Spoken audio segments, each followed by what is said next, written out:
Hello, and welcome to a bonus bite-sized episode of the Little Knowledge Podcast with me, Paul Busby, and as ever, with Goff Morgan. Hello, Goff. Hello, how are you? Hello, greetings. How are we all doing? I'm a keen bonus episode. Oh, You know, the good bonus thing about a podcast. bonus episode is that we don't go on too long. But don't get used to it, because next Yeah, week that's we'll be bonus. back with another big affair. Yeah, that's the bonus for you, obviously. The bonus bonus is for for you at home. the little Yeah. updates. That was your idea to do a bonus episode, wasn't it? Well, yes, because we had a very interesting exchange with one of our viewers, and this is what this podcast is about. So I thought it'd be nice to actually tell people about, what occurred and what we did and what's been resolved. And I think it'd be great fun. I'm not going to say any more because I'm going to leave it to you. Yeah, well, we'll chat through it. Anyway, the particular podcast that we had the response to is the podcast about this building, which is the Gare House. Yes. Which you can see here. The Gare House, 1904. Now, the Gare House was the main residence for a long time of the great coal baron, really, of this area, Thomas Powell, later famous for Powell Dufferin, and the world's greatest coal exporter. He has a claim to.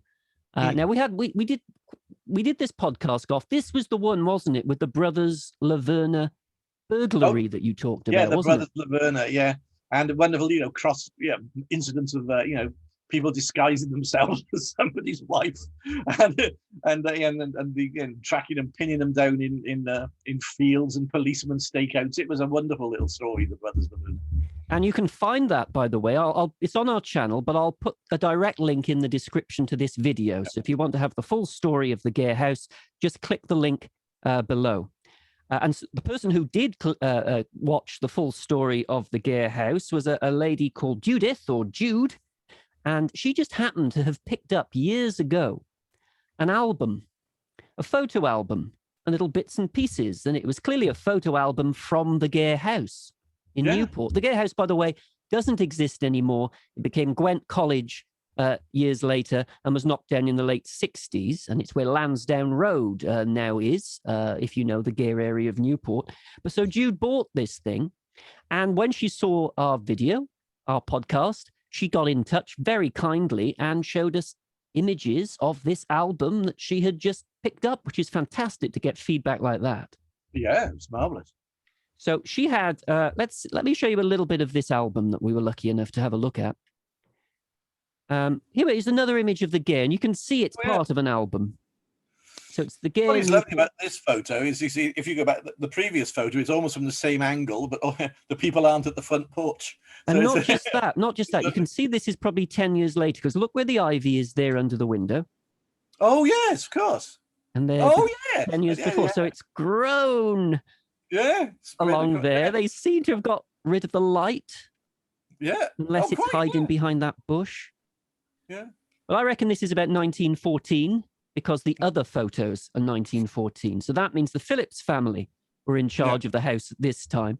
And for those who don't know, Charles D. Phillips owned the Emlyn Works in Newport, which is where Kingsway now is. So big industrial works, the Emlyn Works, and that's why there is a road named after him in the centre of Newport to this day. So it's the Phillips family era we're talking about. So let's have a little look. And aren't they great? I mean, their little family snaps. And what we have here is Walter 1914. Now, that must be Charles David Phillips's youngest son, Walter Phillips, who was a very good Newportonian. He was born at Gaiavach, which was Little Gare, which was the farmhouse, now known as the Gare Inn Pub. Yes. So that's where Walter was born. And it looks as if his wife Hilda is here. Yeah. And he lived in Newport, I think, all his life and lived right up until 1972. Oh, right. So a good Newportonian. He got through the First World War then, because he would have been called up at that age, wouldn't he? He got through the First World War. Yes, he did. And in fact, he was also pretty good at riding a bike. There he is on his patriotic bike, you can see there. Yeah, the flag on the top. So this is clearly Walter Phillips's album, isn't it? It's a family album of Walter. And this is great as well. So what we have here is they're on a trip to Tintern there. This is Hilda. Yeah. his wife, and 2 members of the Phillips family that I didn't know existed was Billy and Tim. Okay. Little Billy the dog and little Yeah. Tim the dog. Oh, cool. So I think that's great. I mean, I love the fact but there was another bit that Jude had, which for historical reasons was almost equally important. Yes. And that was an inventory. It just seemed to be a bump of stuff, you know. You got a photo album, you got a page of an inventory. And here it is. And it says inventory of household furniture of the Gare, Newport, Monmouthshire, and it's October 1910. Now, this allows us to piece together exactly what the entrance hall looked like of the Gare, which we didn't know before. So this is absolutely wonderful. So let's have a little look. Now, we do have money here. So they're clearly selling off in 1910 what's in the entrance hall, but not before. And the whole thing made about... So it's not sort of a valuation for insurance. It's actually something for sales. Well, it may have been for insurance. This is only me making a guess. It may have been, but they're very precise. They are, and there is aren't a total at the end. Yeah. So was it And insurance? that sort of crossed tick is quite an interesting symbol as well. I wonder what that means. Is it stuff that's all gone, perhaps, or whatever? I find that's an interesting little symbol on it, isn't it? Your point about insurance is a good one. We don't know, do we? Whether this was a sale or whether it was for insurance. And if you look at the top ones, there were a range of ticks down the side there for the first items, 7 items. Which is probably for sold, I would have thought. So as I was wondering, things that were sold. Anyway, let's have a closer look. Fascinating, isn't it? Because this tells us, this tells us more than you'd think, actually. So let's have a little look what they've got in the entrance hall. They've got Scotch bullock's head, 2 stags' heads. Can you bring it up a little? Yeah, I'll be going through it, but I'll make it. Oh gosh, maybe not that much, eh? Yeah, we can see it a little bit. Yeah, so we've got stag's head. Now, this is interesting. This is a taxidermy's dream or a nightmare for some people. There are 3 stuffed kingfishers in case, 2 stuffed white sparrows in case, and then we get this, a stuffed badger and a stuffed weasel, which sounds like Wind in the Willows gone tragically wrong. Yeah, large crocodile stuff. Oh, that was sold. That was sold. So it is. To sell, £25. Gosh, yes. Brass umbrella stand, a marble table, 2 small stools. Now this tells us large gong and stand. You know what that tells us? If we didn't already know it, it tells us that the staircase led from this entrance hall. Because quite often the gong and the stand is near the staircase. So when the butler rings for dinner, everyone upstairs needs to hear the gong. So that's why at Tredegar House, to pick a reference that's familiar, you've got the great staircase, and near it you've got the library, and you've got that little sort of vestibule under the stairs and lead into the library. The servants called that the gong room. Oh, right, well. Oh, that's interesting. I know, I've heard that, and I never thought of the connection of it. That's fascinating. So that tells us more than you'd think, doesn't it? Yeah. And you've got a stool. Oh, dear. Now, also, if we move along. Carved. Yeah, we've got carved, and we've got electric light fittings. And then we got an interesting thing. We get to the paintings. They got an oil painting where they talk about the frame more than the portrait, which might tell you about the quality. Yeah. But then you've got a print of the death of Nelson and a portrait of Hopton Adam Williams, who was an 18th century member of Parliament, and a portrait of Lord Tredegar with hounds and of Fred C. Morgan of Rupera with hounds. Now, notice, Gough, how important Gare is. Lord Tredegar bought Gare House in 1907. Now, I think in a lot of Tredegar estate properties, you might find a print of the portrait of Lord Tredegar and of Fred Morgan, but this is clearly a copy of the original portrait itself. Yeah. So it shows that the Gare was of a higher sort of standard. If I'm right, these 2 portraits are the ones that stood, I probably still stand, in the side hall of Tredegar House. And I'll show you them. I've got images of them here, so I will show you them. And we've got copper plate William Shakespeare, copper plate Rubens, and then you've got china pots. Now, fern pots, fern pots. But doesn't that already give you a sort of view of the entrance hall? So you've got these blooming great portraits, You've got the staircase. You've got the dinner gong bell. And I wouldn't have known any of this if it hadn't been for Jude very kindly. And these portraits that we know were copies rather than prints are this one. That was in the entrance hall of the Gare House. Lord Tredegar with Tredegar House in the background, and his brother, Colonel Frederick, with Rupera Castle in the background. And as Gough said, they're both at Tredegar House now, and they're both by the artist John Charlton, a favourite artist of the Morgans of Tredegar and Rupera. And they're both showing the Morgans here when they were Masters of the Hounds, wasn't it? So the older guy, Godfrey, Viscount Godfrey, was Master first. And then when he retired as Master of the Hounds, Fred took over. So they're definitely sort of companion pieces, these pictures, because they're the same sort of size. And the one horse faces to the right and the other horse faces to the left. And if you put them side by side, as I think they may have been at some point, you see as they do sort of look at each other. And that's quite intriguing. Yeah, I think they probably... Even though they never seem to have been in that position, you get the impression they was almost designed to be in that position, you know? I think they were originally possibly designed to be in that position by John Charlton. And then we know that Frederick had this in Rupera Castle above the mantle in the banqueting hall. And we know that this one was at Tredegar House. And I believe that when Rupera Castle was pretty much emptied, that's when Frederick returned, maybe returned to Tredegar House. So I think you're right. Perhaps Courtney brought him back down from there. Wouldn't surprise me at all. Probably in 1913 when he inherited Tredegar House.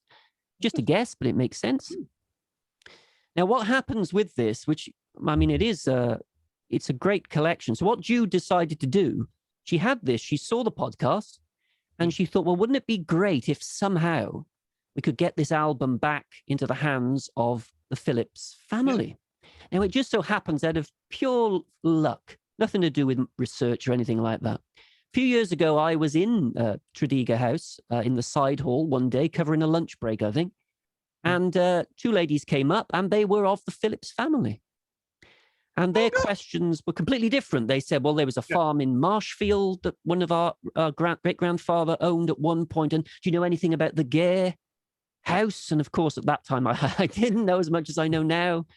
And they said there's also something to do with auctions. Were they involved in the sale of the estate? And yes, one of the Phillips ran an auction house in Newport. So that fit as well. So I had their email address, had it on the back burner.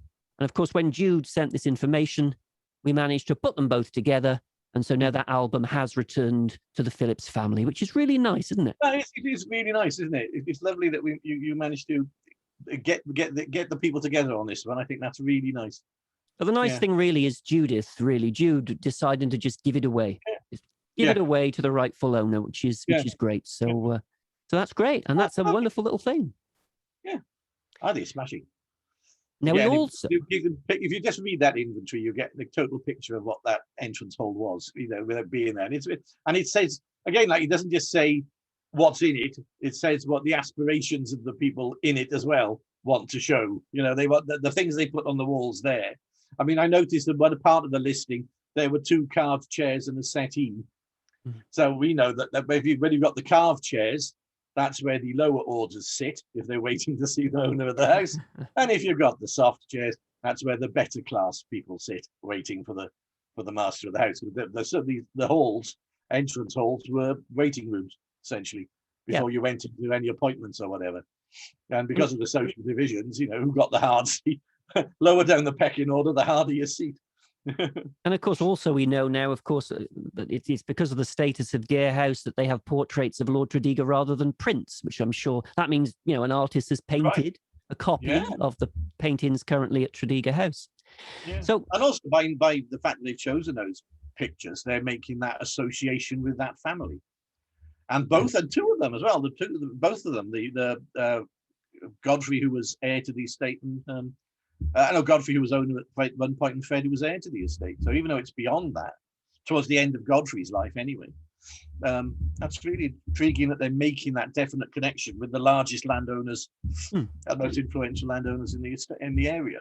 Yeah. Well, while we're still in Newport Golf, we have one other update because people get in touch with us all the time, which is we really do appreciate it because what you add really sometimes opens new windows of what we were thinking.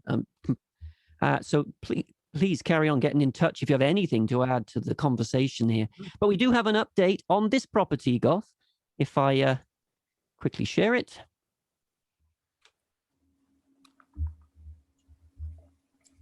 Oh, really? Your local. Malpas Court. Yeah, Malpas Court. Thomas Prothero's Gothic nook. Indeed. This, by the way, was taken by my uncle, who was also been working on trying to find out if there still is a Last of the Morgans. For those who don't know what I'm talking about, if you watch our Sam Pierre video, it'll make perfect sense. So we've got Malpas Court here, and up above there, if we zoom in impressively, we have this, of course. The raven. Deus it Govos. God feeds the ravens. And when we did our initial podcast on Thomas Prothero and Malpas Court, we assumed and we discussed why on earth Prothero chose, out of nowhere, to choose a bird of ill omen as his particular badge of honor or dishonor, as it turns out for Thomas Prothero. Well, actually, I've looked into it and the information was there before, but it was the first time I've seen it. And I can now give you the answer, Goff, about why he chose the raven. We know, of course, that the Dunraven Castle family chose the raven as a sort of a mythical, legendary link to Bran. Takes them right back. This is a similar thing because there was a generation of Protheros before Thomas Prothero who lived in Carmarthen, and they used the raven as a symbol as well. Oh, how intriguing. So Thomas wasn't the first of his family to use the raven. And why did they use the raven? Well, they claim descent from this man. What? Yes, he was the spit of him, wasn't he? They've got the same drawn nose. Yeah, they claim descent, the Carmarthenshire Protheros, from Irian Rhaeged, or Irian of Rhaeged, or King of Rhaeged, who was a 6th century king whose kingdom involved Cumbria, bits of the south of Scotland, and the north of England. On the western coast, it took in Hadrian's Wall and that sort of area. And it was said that he would feed his enemies to the ravens on the battlefield. So although it's still quite sinister, Thomas Prothero choosing the raven, it is not without precedence. But it's still not exactly. He didn't choose the raven because he really liked ravens and thought they were nice and he did better press, did he? No, King Irian, no, he was a tough character. In fact, Irian appears in Arthurian legend as well. In Arthurian legend, he marries Arthur's sister. He marries Morgan Le Fay.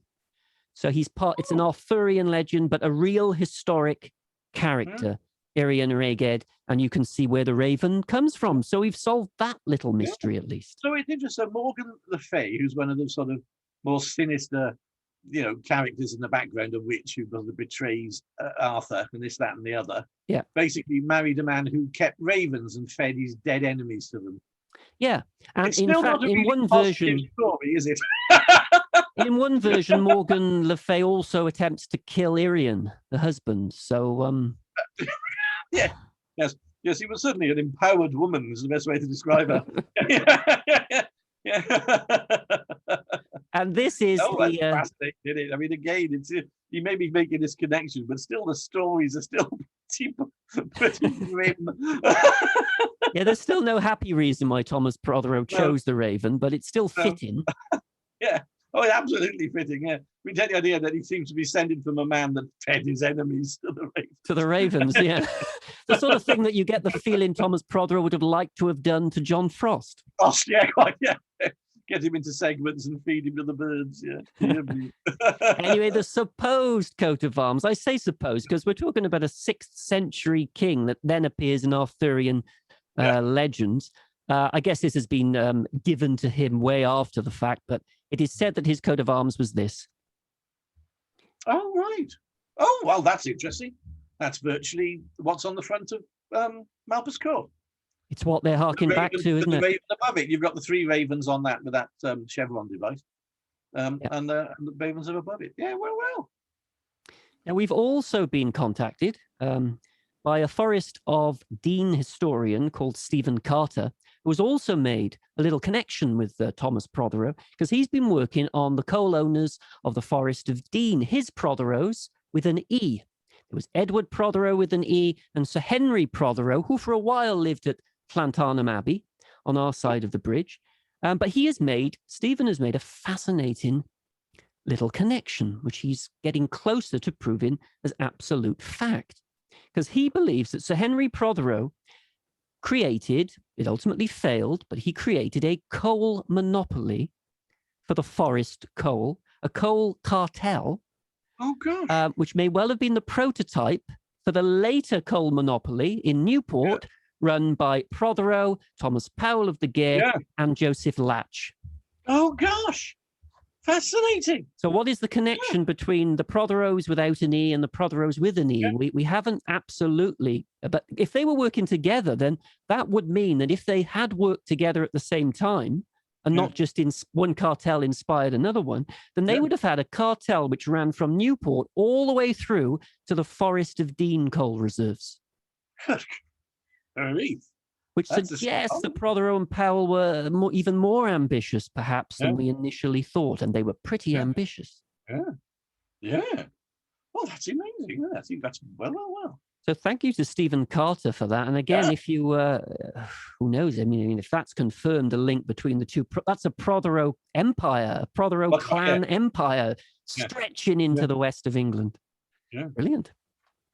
So those were the little updates. Cool. I think that was pretty good. Now, next time we're back at full length. And, it will be full length because we're doing Kent Church Court, which will appear sometime next week. Yeah. And that brings in the hunt for Owain Glyndŵr, the legendary sorcerer and poet Jack of Kent. Yeah. It even brings back an old familiar face, if not a welcome one, that has appeared in our podcast before. So we have all that to look forward to next week. So thank you, Goff. Yeah, thank you. That was I'm always like a bit of Prothero, as you know. So thank you. That was really interesting. Thanks to Uncle Busby as well. No problem. And as for everyone else, we shall see you next week. Thank you for watching. Bye-bye. Bye.